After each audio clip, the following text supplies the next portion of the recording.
We are recording. So this is RTBTH, hashtag RTBTH, which is an acronym for Real Talk Beyond the Headlines. And today we have Layla Ramirez on the podcast. So before we move forward, let's say hi to Layla. How are you, Layla? Hey, I'm well. How are you? Good to be here. Yes, it's been slightly over 3 years since we saw each other in the flesh. It has been, yeah. And now we are here together. We are. And we are recording a podcast, which is so exciting. I have, I believe, some excellent, beautiful questions to ask, of which I believe you will give some excellent, beautiful answers. But let's talk a little bit about what we're doing here. This is Real Talk Beyond the Headlines. Thank you. And so if you are a listener, you know, this is a podcast hosted by Tunde, Ehi, and Herschel. Ehi and Herschel are not here right now because we are recording a podcast with a very special guest. We are continuing the segment, Where Are They Now?, which has consisted of 3 episodes. This is the 4th. And the segment consists of talking with people who I believe, who are my friends, who I've gotten to know, who I believe are very dedicated to their work, to their craft, who are caring people, who have aspirations that are, probably very ambitious, very complex, and who are on their way to big things. Even though, frankly, Layla has done big things already, but, I believe Layla's on her way to bigger things. And so, the goal of Where Are They Now is to get those people on the path, on the journey, to snatch them early so that we can go back to the podcast when they're, pretty much at the top of, where they're meant to be and be like, oh, wow, I did that podcast with Tunde a couple years ago and look at me now. Anyway, you know what? Anyway, so we're doing that with Layla Ramirez today. Layla, how are you? How does it feel to be in Boston? Oh, man, I'm doing well. I'm coming off of being tired for a little bit, but I'm well. And, it's funny that you asked this question about how does it feel to be in Boston. I think historically I've had like a more hate relationship with Boston. And this time it feels different. This time I am feeling more optimistic, more positive. It's a more meaningful sort of experience. I don't feel like stressed or like pressed or depressed about it. So I was literally just reflecting on that this morning. Wow. So it's interesting. Perhaps because we have a Asian woman mayor. It's possible, yeah. I mean, there's a lot of different factors. Yes. A lot of different factors that can go into that. But okay, well, that's great. Listen, I'm here for new mayor, female. What is it? What is it they like to say? The future is female. I'm here for it. Okay. Or all woman. right. Woman. I don't want to. The future is women. Folks. Yeah. I'm here for it too. So we'll talk more about Boston very soon. But I will just inform the listeners of our background. We met in Washington, D.C., hung out a few times, had great conversations about psychology and business and life and being Black people. And, we had a great friendship. And, we stayed connected. We saw each other in Boston once. Layla's a good friend and I think a very intelligent person. Intelligence, but also emotional intelligence. Oh, so I think it's wonderful to have you on the podcast. But yeah, me and Layla, we go back 4 years now. So it's wonderful to be in her presence. And this is the first podcast I'm recording with another human being in person in like years. So this is a very special occasion. Okay. You already know hashtag RTBTH. You heard it here first. Always got to represent. Anyway, all right, this is my first question. Okay, ready. So when I met you, or maybe a couple of months after I met you, we were talking about Boston, and I think perhaps I was getting ready to move to Boston. And I asked you, what is Boston like? And you said, I quote, Boston is like a salad. Lots of ingredients, but they don't mix. And I have to say, I tell people that all the time when they ask me about Boston, because it's so perfect of a description. Please tell me and the listeners why you told me that. Yeah, so it really is out of an abundance of awareness, having come from somewhere like New York, right, where people are living on top of each other that don't necessarily know one another but can appreciate the differences in their like cuisines and the way that they, you know, express themselves and the way that, you know, in their traditions or in their religious affiliations, all those things. And in Boston, when we got here, so I was like 11 when I got to Boston. When we got here, I would hear things like, yeah, there's like a black part of Dorchester and then there's like a white part. And there's like a Asian part of Fields Corner, but then there's like a black or a Hispanic part. And I think I can't remember if it was in conversation with someone, but it's like the distinction between like if it's a salad bowl, right? Because it's like you've got your tomato, your lettuce, and all those things. But those ingredients don't really mix together. They're just sort of like in there coming together to create a culinary experience for you. The comparison would be, well, when you think about like a gumbo, right? Like everything mixes, right? Everything is like and whatever the sauce is, right? It's like infused with all the different flavors of the things, the ingredients that are in it. And that's just not what Boston is. Or that's not what it has been. I don't know. It's been, I don't know, maybe like 10, 15 years since I've lived here. So I'm not really sure, but you can tell me what your impressions are now. Yeah. Well, actually, we hadn't gone that deep into the analogy before, with like the gumbo, because they're not like fusing, but the flavors come together and it's like a whole dish, you know, and it's a whole culinary experience. I mean, look, I feel the same way. I think Boston very much is a lot of ingredients that don't mix. And I mean, the good part is that it is a lot of ingredients. You know, I am actually, you know, doing my training placement at the Chelsea Healthcare Center.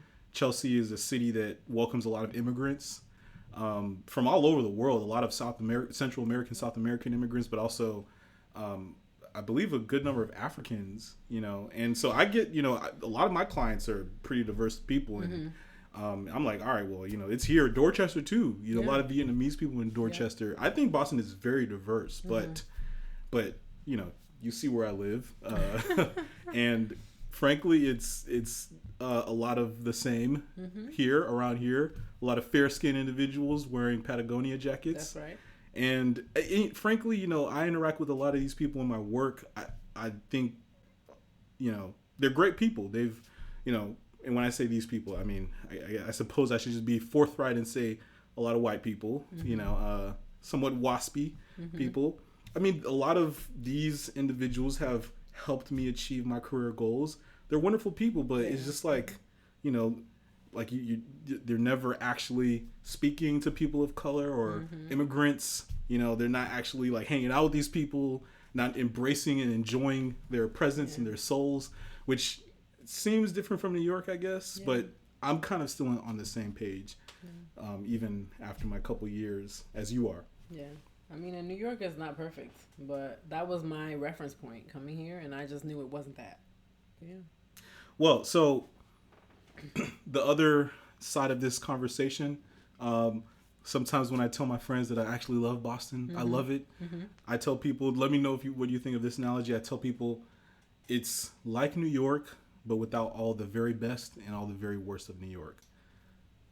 I think that's an excellent depiction. Really? Yes. Okay. All right. Well, I've been telling people that, but I don't know. You know what it is?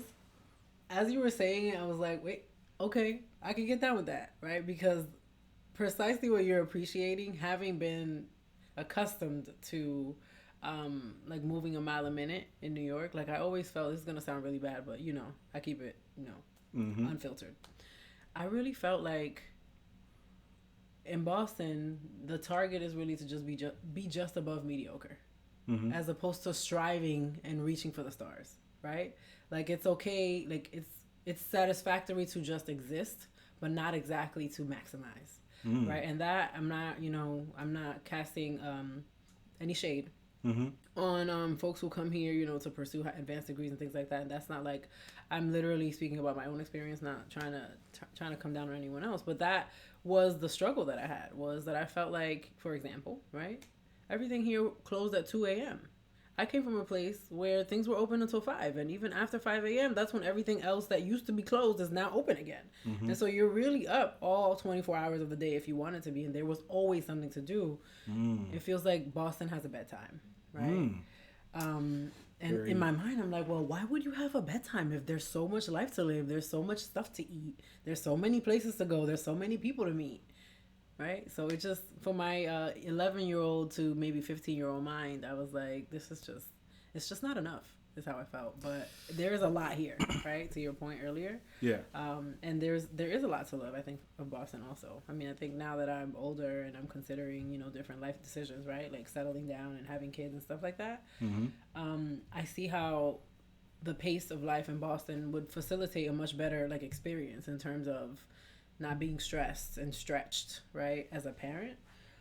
But then I think about, well, is there going to be the same amount of activity to expose and culture to expose, like, children to? And I just don't know. I'm not there yet. So like I said, right, I have my qualms about Boston, but there is a lot to love here, I think, also. Yeah, I think so. So you go ahead. You keep loving Boston. I do love it a lot. I've, this is unexpected. Mm-hmm. When I moved here, I thought I was going to do 3 years, go to my internship at Emory University, which they didn't offer me an interview. So for anyone from Emory listening, I'm gonna bleep that one out. But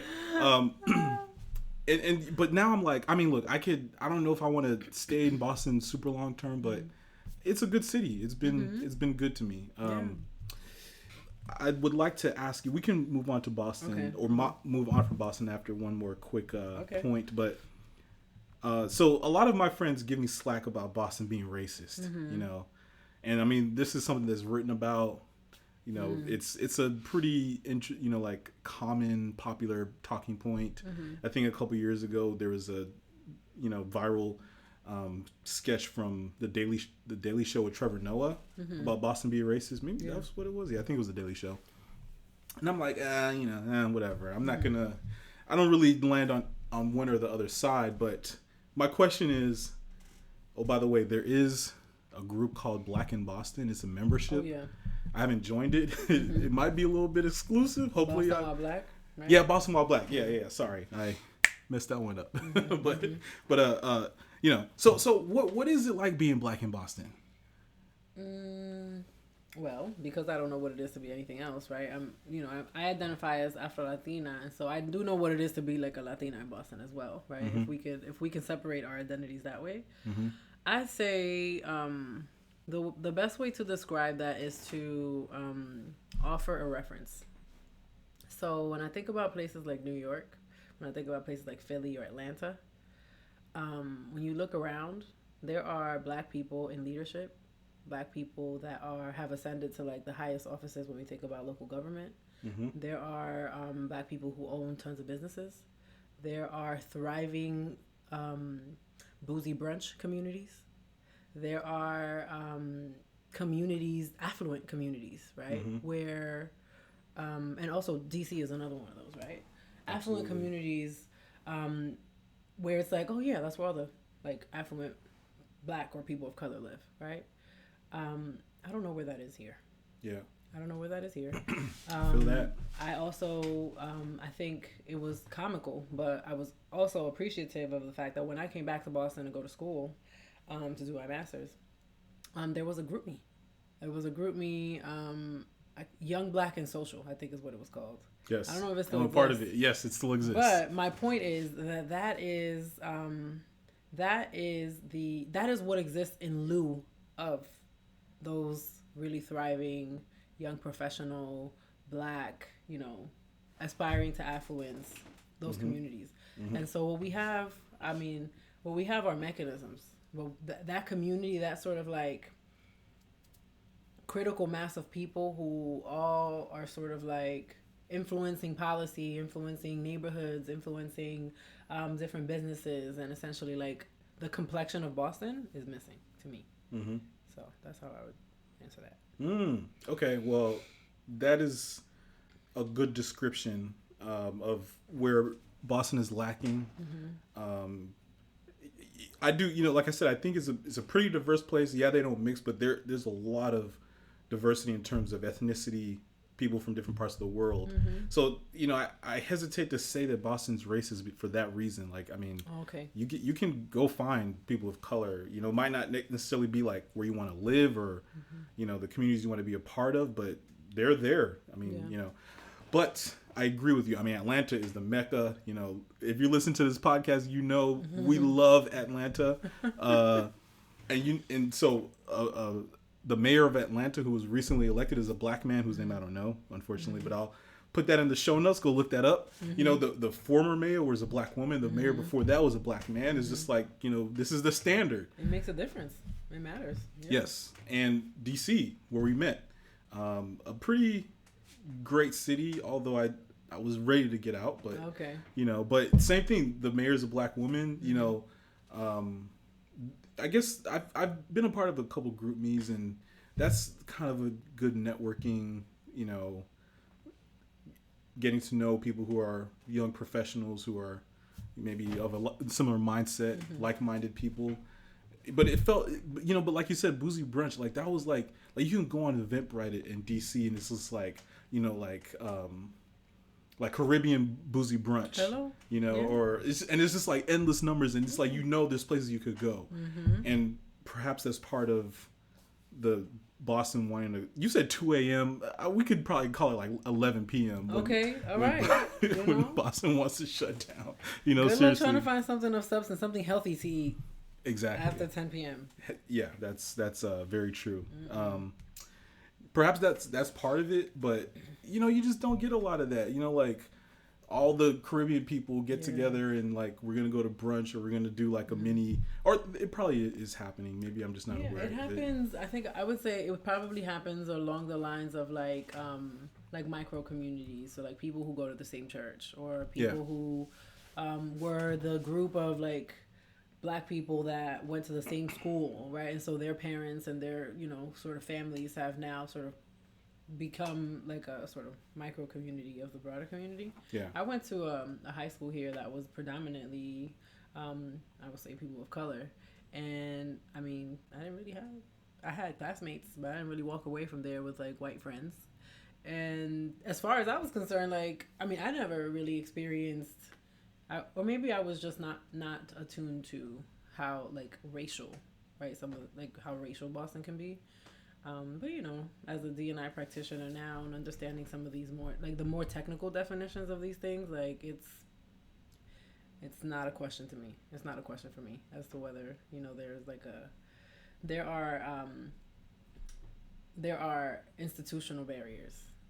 Invisible, both visible and invisible, that are limiting, where people of color show up in the city. So, oh, that always hurts my soul, but it is a fact of life. Well, I suppose it's an open-ended question as to whether Boston is welcoming for Black people or Latino people or Afro-Latino people. I think it is. I think it is. Welcoming is one thing. I think you can't. All of Boston is not racist, right? We can't just say that. We have to be. It is a much more nuanced discussion. Indeed. So perhaps going through a transformation, you felt it as soon as you came. I actually didn't. I actually did not. Well, I thought you just said that you felt that Boston was reforming perhaps a little when you came this time. Oh, this time. Oh, yeah, I thought you meant like when I was like growing up. Oh, I think maybe it could be, but also the things I need are not, or the things that I'm like looking for and the places that I want to show up in, like, are different. And so because the places and spaces that I'm in now are majority white anyway, Boston is right in line with those things. So it's like, oh, okay, at higher levels of like of your profession, or when you're in academic institutions, like this is what it is. Oh, all right. So, there's no sticker shock. Yeah. Alrighty. Well, let's talk a little bit more about a Boston institution or Massachusetts institution. So my question for you is, what inspired you to go to Smith College? Oh man, I think I would identify at that time when I was making my college admissions decision. I identified as like a cereal box checker and a overachiever, right? And so No longer. no, definitely not. In fact, I'm quite on the opposite side of the spectrum now. So, with that being the case, I think I've always been someone who sought counsel from people who I felt had like my best interests at heart. And when it came down to, I think I applied to 8 schools in total. Am I making this up? No, 10 schools, of which I think I got admitted to 8 of them. And I think the vast majority of them were giving me like real good money. And so for anybody who thinks, oh, I'm going to just go with the one that gives you the most money, that was not, I couldn't make the decision that way because the money was good everywhere, right? So the ultimate decision came down to, well, what do the folks around me who know me and who see, for me, what I can't see for myself, what would they opine? So I asked my mom, I asked my dad, I asked my guidance counselor, and probably the most convicted person was, I was in NJROTC at the time. We did Navy ROTC at my school. Did you have to wear a uniform? Oh yeah, on Thursdays. I was in ROTC too, unfortunately. We wore it on Thursdays. But listen, I wore that uniform with pride, right? I felt like this is it was great. And my commander was the one who said that I should go to Smith. And this was someone who I didn't have, contentious is not the word. It was someone who I felt he was equipped to he was like a credible authority in my life in ways that other people I felt were not, and I could run circles around other people. I couldn't do that with this man, but he knew that I would attempt and try it. And with that being said, even though he said it, and I was like, why would he say that? Like, it made sense. About Smith? When I got to Smith, it made total sense. Having graduated Smith, I understand 1,000% why he said it. So yeah, that's how I made the decision. It was based on what other people had to say, and also, the money was great. Oh, and I think there was a part of me who wanted something smaller. So I went there. But Northeastern was my actual, like, I love Northeastern. I was like, I want to go there. I got a full ride and everything, but like I said, cereal box checker out here, deferring my decisions to people who I thought, knew better. And it worked out. I think it worked out. Yeah. Well, I just had to put in a plug for Northeastern. I feel like I've come to Boston and just drank all the Kool-Aid, but I love Northeastern. Yeah, it's great. They have some problems with their administrative the rapidity of them doing administrative things, But I mean, it's not a big deal. It's just you got to make some phone calls every once in a while. But I love Northeastern. It's treated me well. Yeah. I ask you because I don't know, but we spoke a little bit. We don't have to get into too much detail. We spoke a little bit about perhaps some of the challenges in your environment growing up. Correct me if I'm wrong. Perhaps it wasn't. There wasn't things that were sort of pushing you and creating the exact perfect environment for you to go and pursue higher education and excel. And so I was just curious, like, how did you, let me actually go ahead and say this for the listeners, but Layla's a very perseverant person. Yes? Yes, she's very perseverant. I mean, I don't know if that's an innate, if someone cultivated that within you, but we'll get into HBS soon. Oh, for the people who aren't game, that's Harvard Business School, which is where Layla got her master's. I feel like you can't call an MBA a master's. Like it's like not. I don't know. Whatever. They did a good job of positioning it as something different, but it is a master's. All right, if you say so. I feel like the marketer bait. We took the bait. Yeah. So Layla did get her master's at HBS. I mean, I have found you to be perseverant. I mean, strong will to pursue these the education and the accomplishments that go along with that. So you told us what inspired you to go to Smith College, but what inspired you to just really keep pushing through all of that? And then you had work experiences before HBS and after HBS, like you've persevered. Yeah. I mean, I have to give first and foremost thanks to God and to my parents. In their own ways, my mom, for example, is just incredibly resourceful, right? Incredibly, I would say.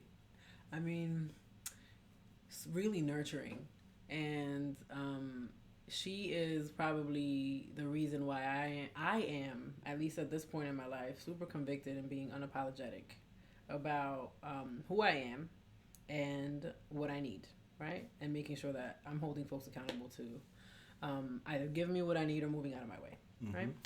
So with that being the context, there was not a doubt in my mind that I was going to go to college. Paying for college wasn't something that we actually talked about, but like I said, serial box checker. I was like, I knew the comparative advantage that I had as a student for these institutions who were trying to beef up their diversity numbers. And those were the cards that I was dealt, so those were the cards that I was playing, right?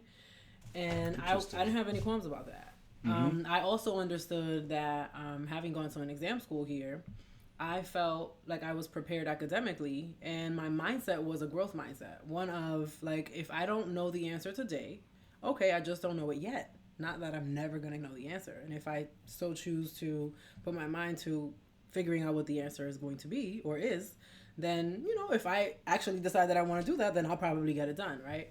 And so I could thank my mom and my dad for that. Because I've always been, what's the word that I was using? I spoke to my partner about this yesterday. I think I've been really, there is a word, persistent. I'm very persistent. But not like obnoxiously persistent, like people that are like annoying. But I'm like, I play the long game.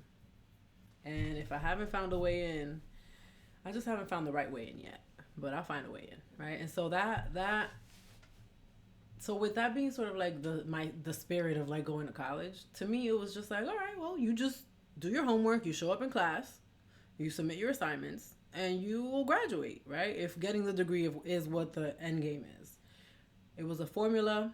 I could plug and play. There's no reason why I couldn't be successful if so many other people have done it. Everything else was sort of like a minor problem that needed to be addressed in my mind. But they were really significant issues, right? Issues around like supporting my family back home while I was in school, because I was, you know, in school full time.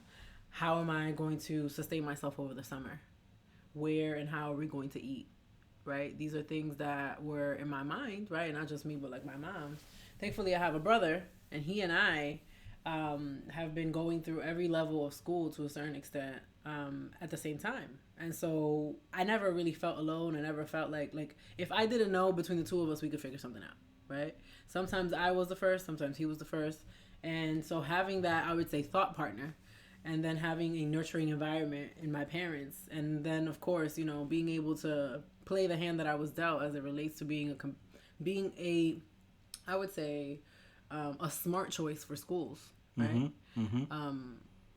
I just was like, that was how I sort of navigated both, you know, Smith, and then at HBS, it was, there was another piece to it, which was, I had a mentor who I spoke to, and he said, well, Layla, when I was deciding between which schools, again, I applied to like 8 schools at the time, got into 6. I think like 4 of them gave me like 80% or more of tuition paid, right? And he said, well, who do you want your friends to be? That was the question that he asked. Because at the end of the day, when you're thinking about your MBA, it's about the network, right? It's about who's going to be able to move, what are you going to be able to mobilize? And so although HBS was difficult, and it was a transformational experience in ways that I don't necessarily, when I say that, I mean something different than when other people say it, for sure. I think I would still make the same choice again if I had to make the choice. Based on the way that I've been able to, what's the word I'm going to use? To cash out the investment to this point, yeah. Well, you articulated that very nicely. Thank you for spitting game on the podcast. Yeah. That is #RTBTH. You said unfiltered earlier, and we do go beyond the headlines. Okay. So thank you for bringing that energy to the podcast. Yeah. I mean, you're saying some things that are very interesting. You know, you use the word growth mindset, which, I mean, I'm a huge believer in the growth mindset. There's a book by Carol Dweck, I believe, who's a psychologist, and she writes about the growth mindset. And the other one, the contrast to that is a fixed mindset. Although I do believe that there are criticisms of her theory. As a psychologist in training, I have to review all sides of psychological arguments. But and we give thanks. We give thanks. Thank you. Yes, we give thanks. Thank you for saying that. But I mean, I wasn't, perhaps maybe I had it in me on some level, through my education. But I mean, I don't think I was like in high school thinking like, okay, let me see how I can finagle and set myself up right and long term. I mean, this is like a very mature, perspective on the world, on life. I mean, where did that come from? Is that just who you are? Like, can I have some of it? Is this something that you can, like transfuse to me? I feel like you got it. I feel like there's something. I feel like and you can continue to. I think you can continue to expand that. I think if I have to pinpoint, I should say for context, folks, that I am in the middle of writing a book on the first generation professional experience, right, which is my life, and I've had to reflect on, how did you get to that place to think that way before, like at that age, right? And so where I landed in my moments of introspection is that when I was growing up in New York, I was constantly changing contexts. And so, for example, there were a different set of rules at my grandmother's house than at my own house. There were a different set of rules at my aunt's house than at my house or my grandmother's house. I had aunts and uncles who were like very wealthy, some that were dirt poor.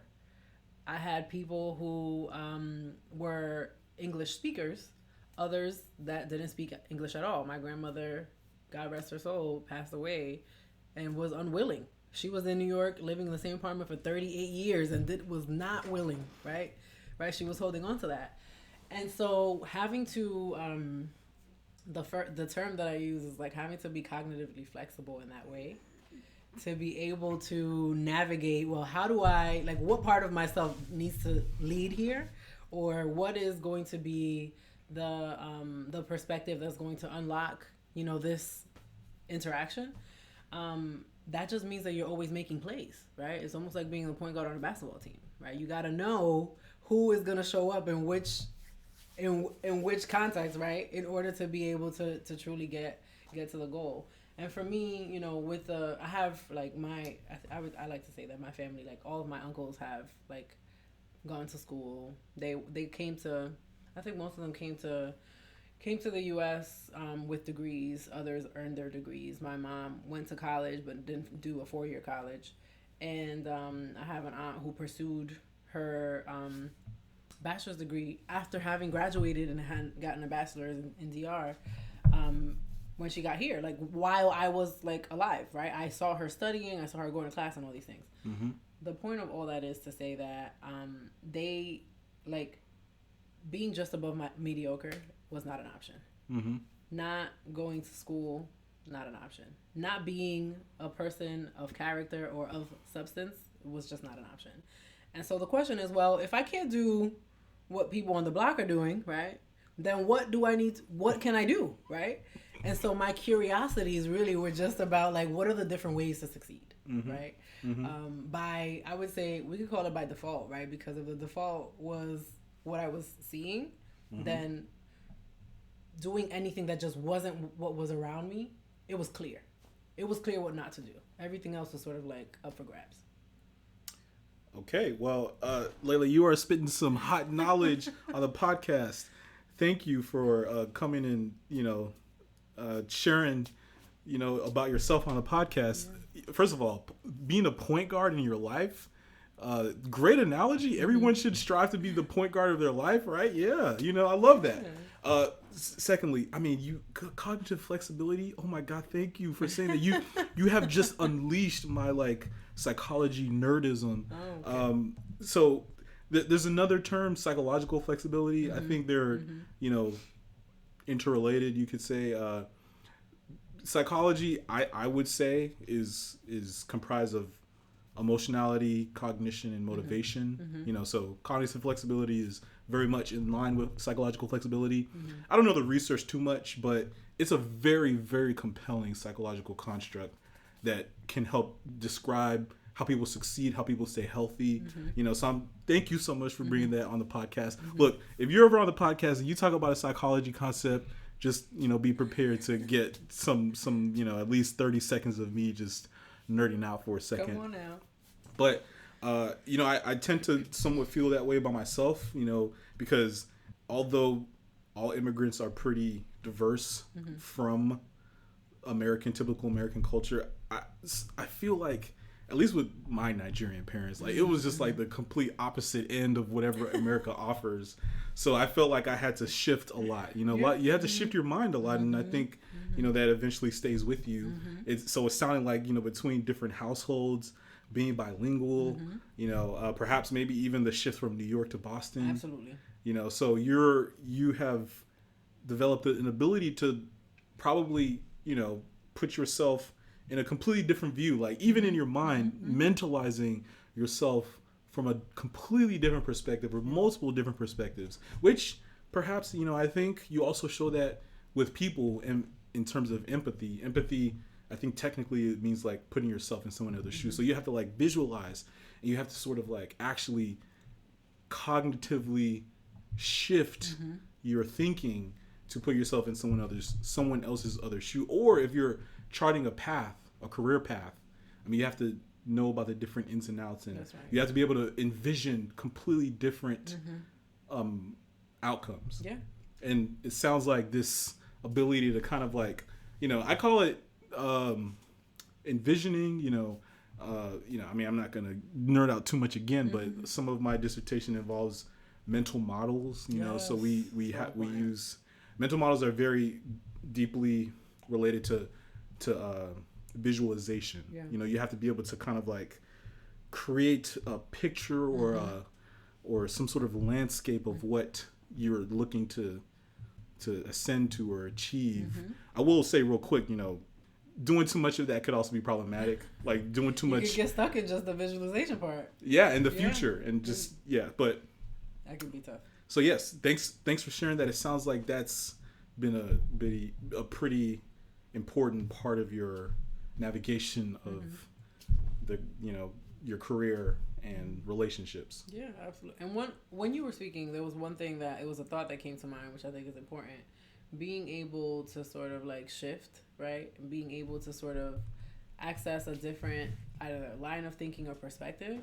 It all boils down to like I had a very deep awareness of like how I could like reinvent myself, literally, depending on where I was. Like no one else knew anything about me. In those contexts, I was whoever I said I was. And so, I wasn't going to delude myself, right? Or present things that were like not true. But I could choose the parts of me that I wanted to share. And I didn't have to feel, I would say, burdened by, I didn't have to feel burdened by what like other people might have thought about something that maybe was different to share, right? And so that transformation piece is really important. Being able to reinvent yourself and having a bias towards reinventing yourself, I think, really opens up possibilities that it's so easy to just get stuck and to be stuck. So 100%, and it's also difficult to let go of things that you're attached to. So part of reinventing yourself, I don't think you have to let go of everything, but part of reinventing yourself is being willing to kind of switch it up. So indeed, Layla, thank you. You're spitting some hot knowledge on the podcast. I appreciate it. I'm well trained. Thank you so much for the education. What? Of course, yes. All right, well, I do my best. I can nerd out on these psychology concepts with you, and you just relate them in such a they're relatable. It's a relatable discussion when we're having conversations. So. Yeah, for sure. Well, I try to. I think everyone is a psychologist. Psychology is just understanding other people, human behavior. Everyone is a psychologist. I just have a few more degrees than other people. Okay, come on now. Okay, so this is kind of where the interest for this podcast, or at least my interest, stemmed, which is we were talking about, you potentially switching up career paths. We won't name any names of current employers. You're here as Layla. That's it. But I think, so the podcast segment is Where Are They Now? So it's kind of like the first person that was on the segment had just started law school, or he just got accepted. So it was like he was transitioning. Another Gabby Clark, for the listeners, she was on Where Are They Now? She had just finished her MBA at UCLA. So it's like, okay, where are you now? You just finished your degree. So I don't know if there's a specific like thing that happened for you where it's like, okay, where's Layla now? But from our conversation, it seemed like you are kind of maybe at an inflection point, switching, shifting your mindset a bit. Can you tell us about that? Yes. I mean, jump in at any point because I could talk about this forever, and part of me is still sort of like processing in real life. So I think when you and I had just met, I was just starting my career I didn't know it at the time, but I became like an IDNE, DNI, inclusion practitioner, one of those, right? And people call it different things. And for probably 2 years, I was like, oh my God, this is what I was on earth. This is what I was born to do. This is me. Like it's like I can be all who I can be. I can be my full self at work. I can talk about things that I care about. I can advocate for people who maybe don't feel like they have a voice. I can change all sorts of things, and I can influence leaders. Wow. So I did that, and I've been large doing corporations. At a very large corporation, yes. Yeah. I was doing that, and I really wanted to continue growing on that path. Right. This is why having mentors and sponsors around you is really important. I couldn't for the life of me understand why one of my sponsors was telling me, that he was tired and that, some of what we were doing was really sort of like frustrating for him. I was just seeing all the potential, right? In the last 3 years, I've moved jobs twice, and it has felt like with every transition, the conversation has sort of restarted. This conversation around how do we drive inclusion, how do we increase representation, how do we really just create a world that reflects at least in the United States, that reflects a company or a culture that reflects the population of the United States, and at least is representative. Yeah, and also one thing that on the outside looking in that I feel like could be improved on is not limiting people, who are in this diversity bracket from getting to where they want to be to really like top level successful positions. Because, I think there's a problem of like maybe there's just not enough, we'll call them applicants, because, the systems in place to get to that point are pretty, difficult. But then people who are actually qualified are not getting opportunities, but I'll let you go on. Yeah, so that's really at the core. I like to think of myself as like a corporate advocate, or as like someone whose job it is to it's my job to use my voice and the platforms that I have to elevate the conversations that otherwise wouldn't see the light of day, because these people don't have, we could call it relational power, actual, financial power, or whatever, right? So now, like in the last, since we met until now, I am soul searching. I am really trying to get specific, trying to establish a mental model, trying to envision, right? What is next? And if I'm honest with you, I have a sort of destination. I'm like, you know what? I want to go be a voice, be a force, flip tables and turn chairs where it's actually going to make a difference, right? Right now, I'm challenged by, I know that the work that I'm doing makes a difference. I'm challenged by how my perception of how incremental it is compared to it being like a quantum leap, right?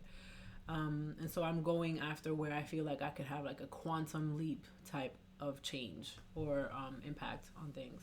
And so where I've landed is that it's time for me to take a break from inclusion work, right, and to pursue a more traditional business career path. So my background, right, so my first career, I like to say, was in financial services, and I did that for 4 years. I think I killed it, right? I had a good time, but I needed to go find my soul afterwards, and went and pivoted into social sector after that, and that sort of like started my career in inclusion. And now I'm like, if we want to really, let's say, change the complexion of a corporation, well, the management team of companies are held accountable by their board of directors. Mm-hmm. So I'm like, that's where I need to be. But when we think about how you get onto the board of directors, there are very traditional paths that take you there, and being an inclusion practitioner is not one of those. Mm-hmm. So I'm like, you know what? I'll reinvent myself. Not a problem Mm-hmm. at all. I'll reinvent myself. I've got relationships. I got this really shiny, master's degree, and I have, I think, a solid track record of success up until this point that I could probably sell.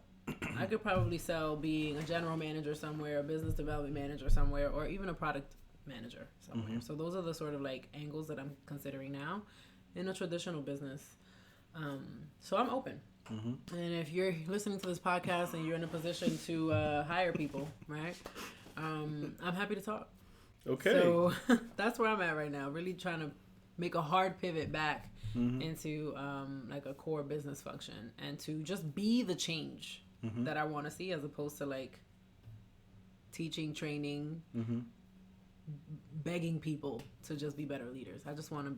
Here is Layla, an inclusive leader at this, doing that. Yeah. That's how I'm thinking about it. I mean, I sympathize with a lot of what you're saying. I think I understand where you're coming from. I'm gonna try not to get too controversial on the podcast Why right not? now.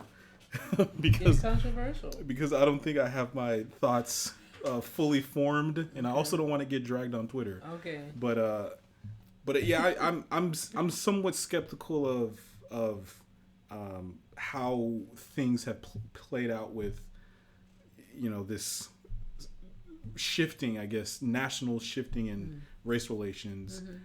So on one level, I think that we've made some fantastic progress. For example, the Washington football team got rid of being called the Redskins. I mean, I think like the fact that happened is just mind-boggling to me.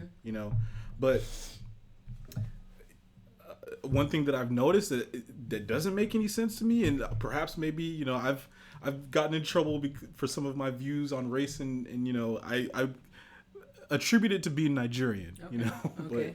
but I don't understand how groups that are meant to be for white people, white ally groups, come and evaluate your white privilege. Like it's like I've seen these happen in various settings where it's like only white people. We come and we talk about our whiteness and our problems and how we're problematic, which sounds good, but I'm like, at what point in history has a group of white people,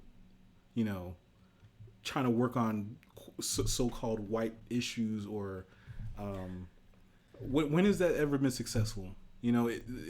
I think the goal should be trying to get people to mix. Yeah. So I think that's stemmed from this push into, restructuring race relations, and I'm like, I'm a little skeptical of that.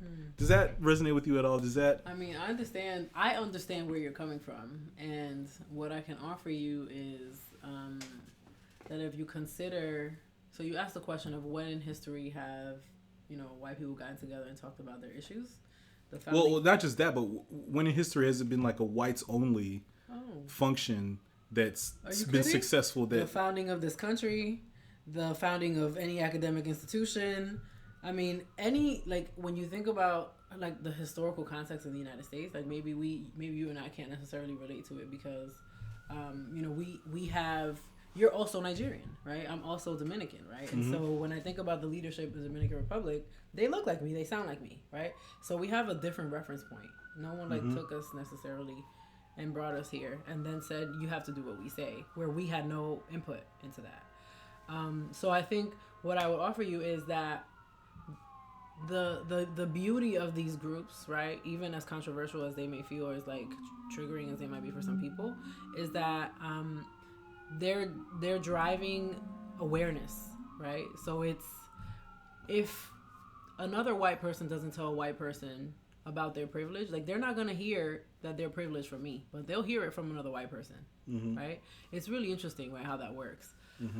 So that's really why that is significant, because I put it to you this way, right? If it's true that the vast majority of people who are in power are middle-aged white men, and they are unwilling to release some of the power that they have because they make the decision as to whether there can be more white women or more women, black women, or more black men in those rooms.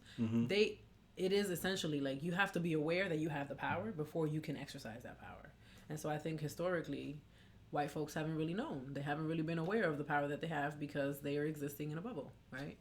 And they're not necessarily having to bear the brunt of their actions or inactions, their biases and prejudices, right? But we do, because I'm sure that if I asked you, how often might you, like, when you get around other black and brown folk, has there ever been a time where jokes about like CP time or like that's just like what Nigerians do, or like is there ever a time where we are not calling it out? Have you ever experienced that? That happens all the time. All the time. We exist in this country because we are hyper aware. Yeah. We have to be hyper aware of ourselves in order to stay alive. Yeah. Right? That's not true for white people. Honestly, that is the best argument I've heard about white ally groups, and I think it makes perfect sense. Yeah. My issue is just that it's, if it's only this for people of color too, if it's only this, I feel like that's moving away from our desire to be together. But I hear where you're coming from. You clearly have like the understanding of the diversity inclusion industry, I guess we could call it.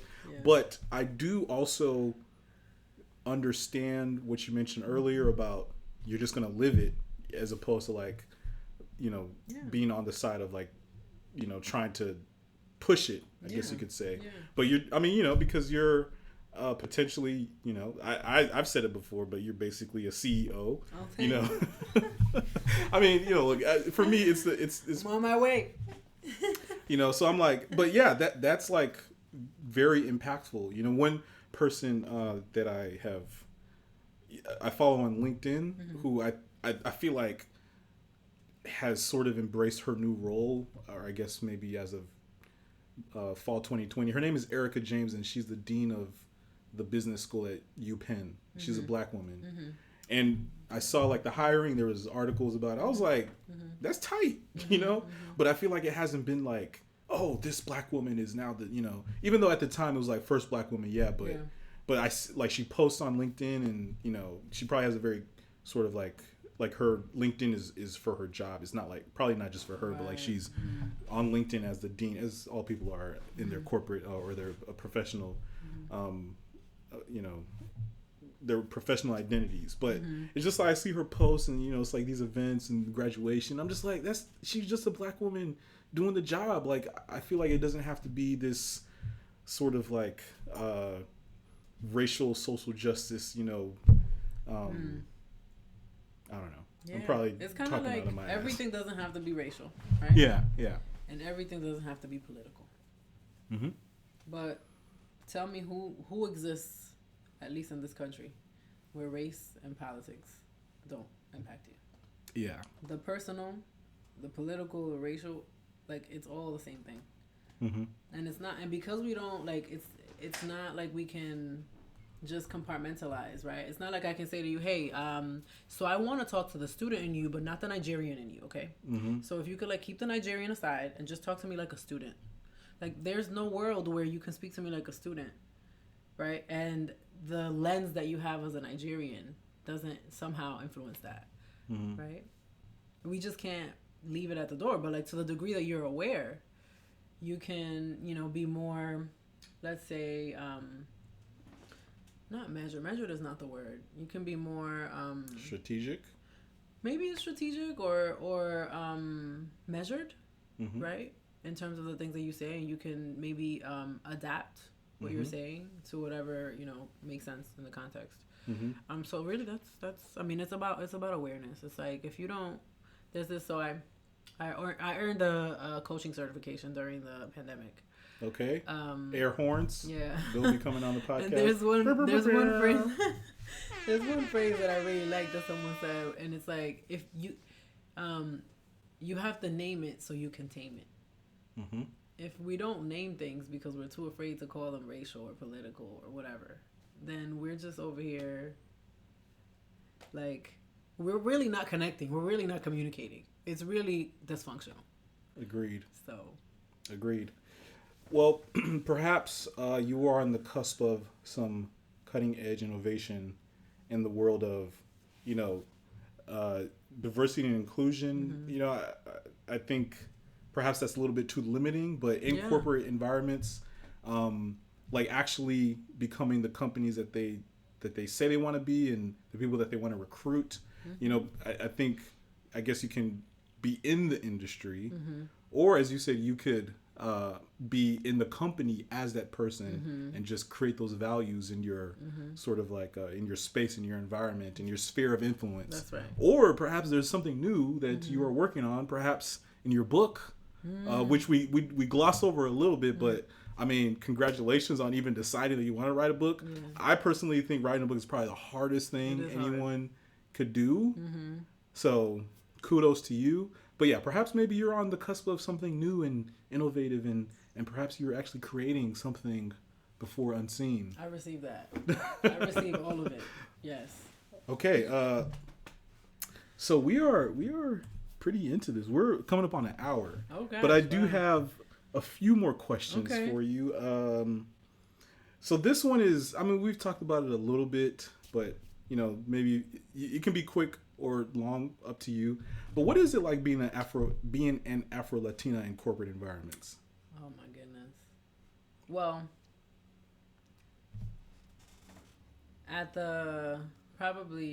what would I say? This is my experience, right? So I'm going to speak for myself, and I'm not here trying to explain or express anybody else's views. I would say, because I don't know how to be anything else, but I have led with Latina first, and I've also led with like Black. It's there are lots of similarities with the Black experience. I would say that what it's really funny. So what I am challenged by in terms of being an Afro-Latina is that and this is something that I thank Boston for, right? So when I came to Boston, I identified as Dominican. In New York, everybody knows what that is. Here, people are just like, "Are you Cape Verdean? Are you Black? Are you everything that was wrong?" Right? In the sense that, like, I didn't identify as those things at the time, right? It was also a journey. We could talk about this maybe on another episode, but like, Afro-Latinidad is a new concept.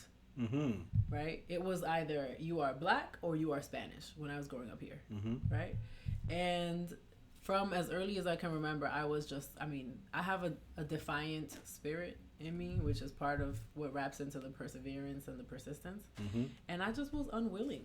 I was unwilling to compromise. I was like, all my friends are Black. I feel comfortable with Black people. Like, I don't identify as Black, which I'm down, right? Mm-hmm. And then with the Latinx people, same. The issue was in how my Black friends and how my Latinx friends perceived me, and I had to renegotiate. I had to renegotiate what those perspectives were for them, and now, right, and that I'm in the corporate context, it's the same thing. I'm not what you think I am. I am what I say I am. And if that makes you uncomfortable, read a book. Google it. I'm not responsible for educating you about my experience. Do your Googles be... Hello? So, so if you're hearing that, it's similar, right, to like the plight of like the Black man or the Black woman, it is because there's a lot of misconceptions, and some of it is new, right?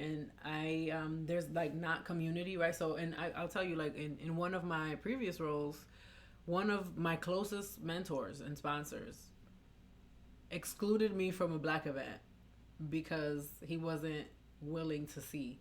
he's just like, oh no, you're Latina, but you're not black. It's not the same thing. Right? And so I had to educate. I mean, it's hurtful, right? When you have to have these conversations with people. It's like when I was telling you to be a student and not a Nigerian, like that.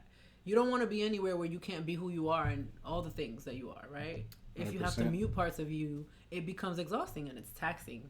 Yep. And you're expending energy that you don't have because we have to be out here every day. We got to fight, right? It's hard when you have to do that with people who are supposed to be your community.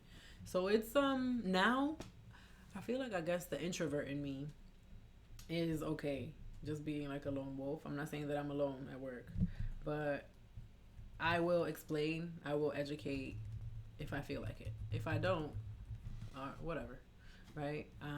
I feel supported, right? And I'm like, I'll participate in the black things, and I'll participate in the women things, and I'll participate in the Latinx things, and I would be damned if anybody tried to tell me that I couldn't, because you don't want a lawsuit. That's the reality. That's the reality of the situation. So thankfully, we often misidentify people, right? As we think about like our social interactions, misgendering is also a thing, right? For folks who are sensitive around LGBTQIA issues. And that's not on me.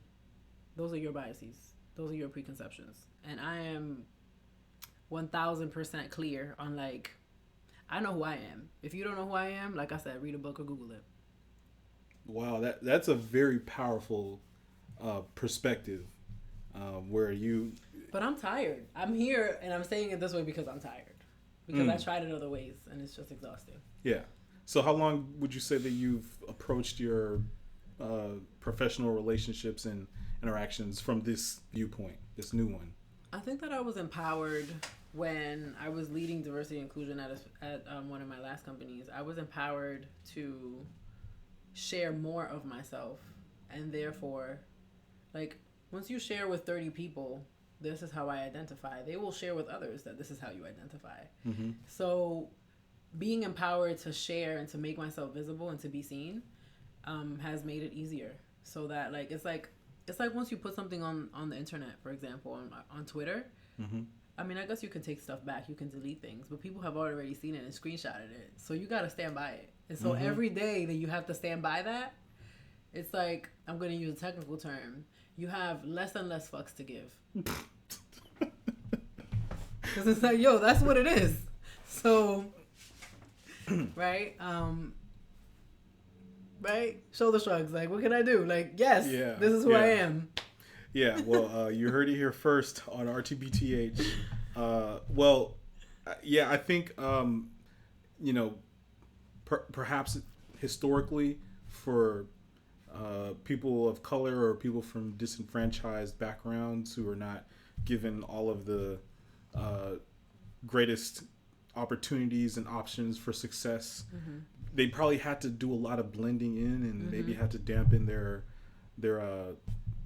who they are a bit.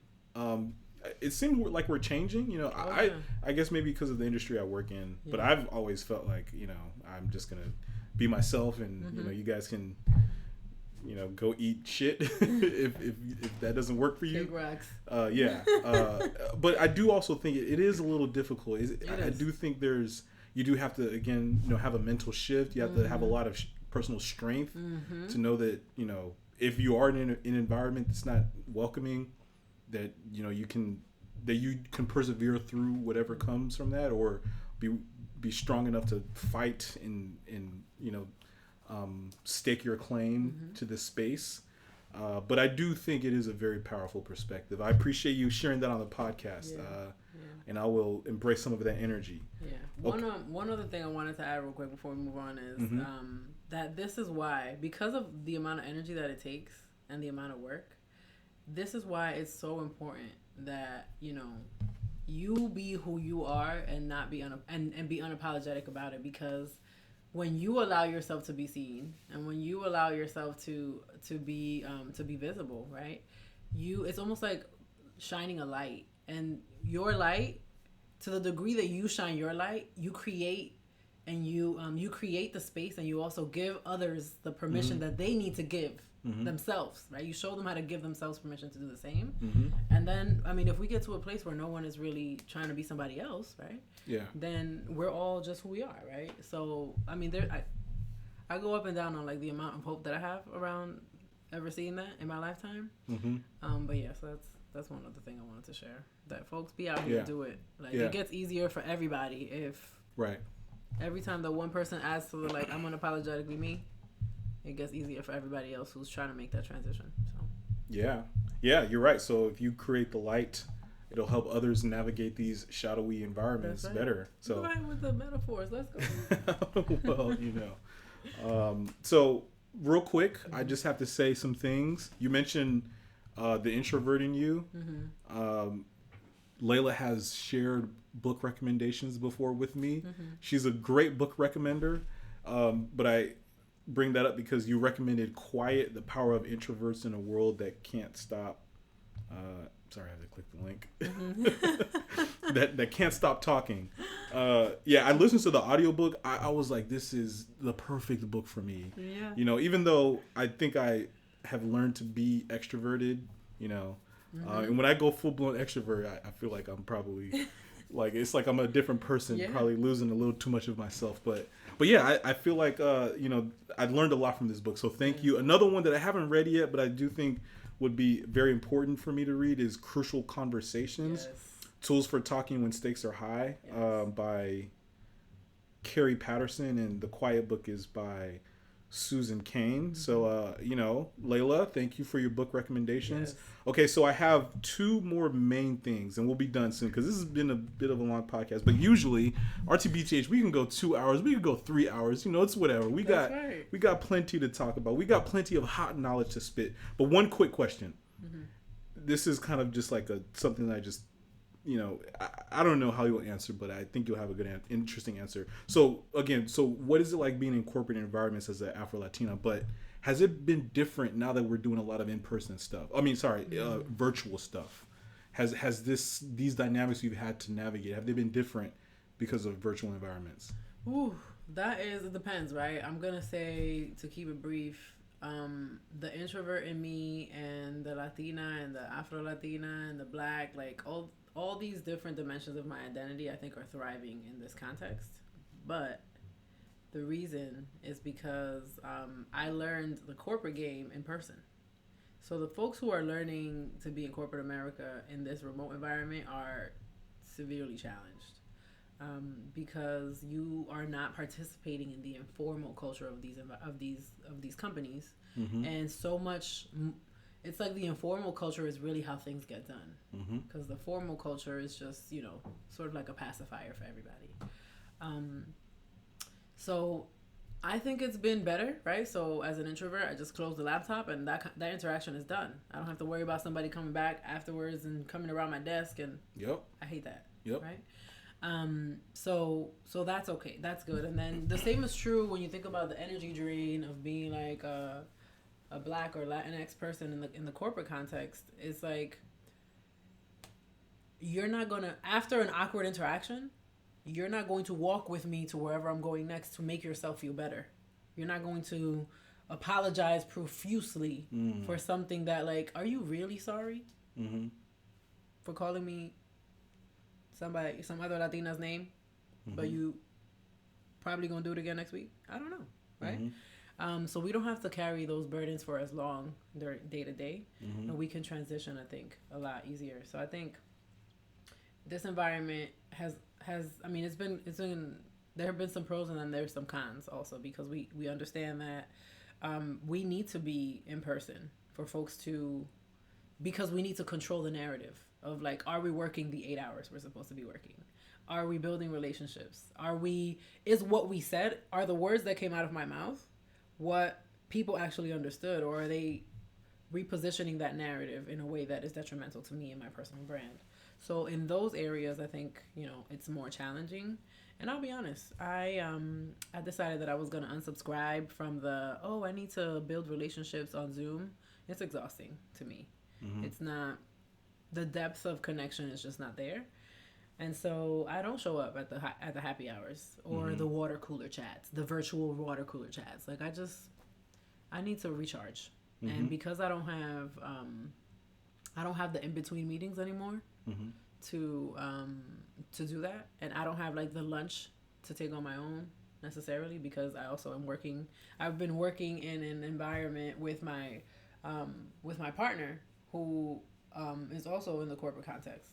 I really like, I have to be really mindful about protecting my the time that I need to recharge, and it's more often than not is going to be when you're at the water cooler, when you are taking lunch break, and when you try to schedule the happy hour. That's when I'm recharging, so no, I won't be there. Well, you were speaking my language. Yeah, I entered at a health tech company this past summer, and it was a great company, Pear Therapeutics. We can talk about mental health technology in a bit, but yeah, I could never get with the virtual happy hours. As a therapist, I mean, I will say, look, the telehealth has opened up access like you would not believe, and I think it's probably going to transform. Mental health is going to be a slow transformation, but it's probably something that we crucially needed. Absolutely. But I mean, I can tell you, there's some people on my caseload that I'm just like, you need to be in person. You got to come see my face, and I got to see your body and your nonverbal. So I don't know. I'm a little torn, but I certainly sympathize with rejecting virtual socializing. Yeah. Well, I have two more, I think, pretty hard-hitting questions for you. Do we have 10 more minutes? Let's see. Yes. Alrighty. So Layla, along with some of the other talents I believe you possess, I think that you are someone who is analytical, but also very empathic. I also believe that of myself, so perhaps maybe that's why we were able to connect. So I'm going to ask you something that's probably very difficult, but I also think that you are going to be able to verbalize a worthy response. So we're, in the world, we're dealing with a lot of, it just seems like the world is just going, it feels like everything is just so difficult, not necessarily bad. Like, I don't think that we're living in times that are just like horrible, like, oh, that period of time in American history was horrible. I mean, yeah, it's not the pandemic, yes, but I don't think that we're living in like destitute times, but we are living in times that are just so, like, I'll just say icky. It's just it's sticky, it's difficult, it's complex, it's mentally straining, in terms of politics, and then you got the pandemic. There's other things that I have struggled with which is, technology companies just, many things, but one of them is technology companies just with these incredible valuations, and Elon Musk is worth $300 billion, which, honestly, I support capitalism, but the fact that someone could, double, triple their personal wealth during a pandemic, there's a lot of things that just are really hard for me to wrap my head around. So the question is, what do we need? What does the world need right now? Let me take a second to think about that. Yes.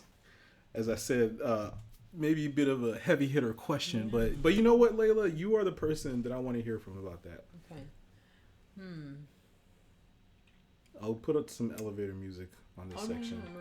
I could talk you through my sort of like what I'm noodling with in my mind.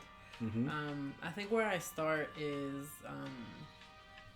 I think we might need to renegotiate what our moral compass looks like, and what what are the factors that contribute to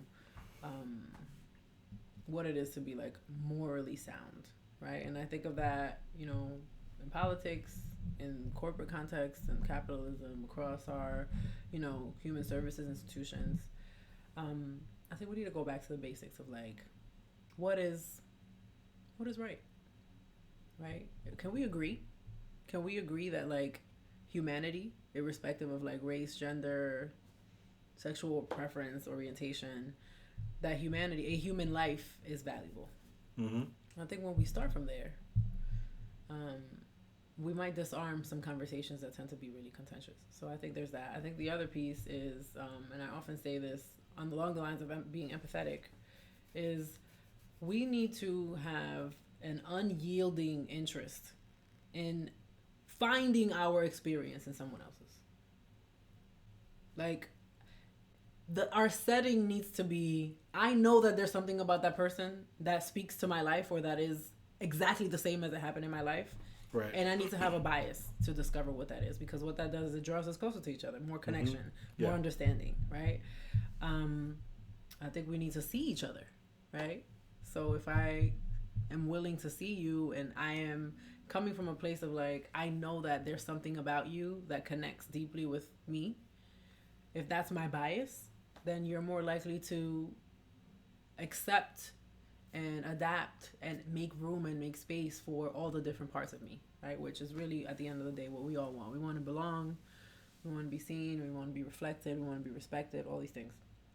So I think that that is what the world needs more of. And then I'll sort of tie that up really nicely by saying that we need something bigger than ourselves to believe in. For folks who don't have that, it is hard. Because how do you make sense of things that are juxtaposed, right? How do you make things of some of the conflicts that you mentioned, right? If you don't have faith that there's like a bigger plan that's essentially unfolding, it's hard.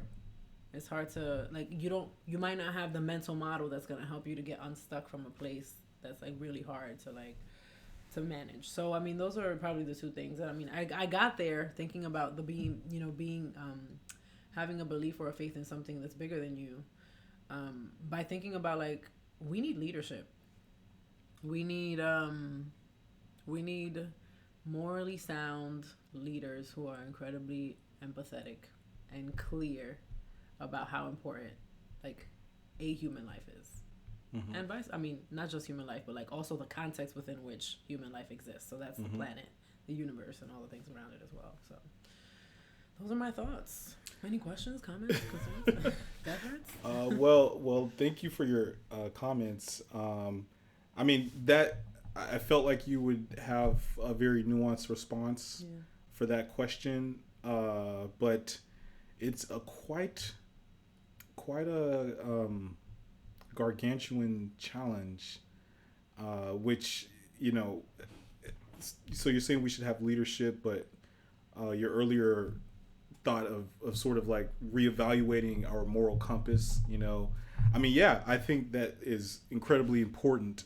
One example that still continues to stick in my mind is like, when the pandemic struck, there were so many people who just didn't stop working, because they were working in jobs that, they were called essential workers, but the wages are still so, unlivable, but it's like, because, I'm fortunate and others are fortunate. I literally just opened up my laptop and work continued, like nothing stopped.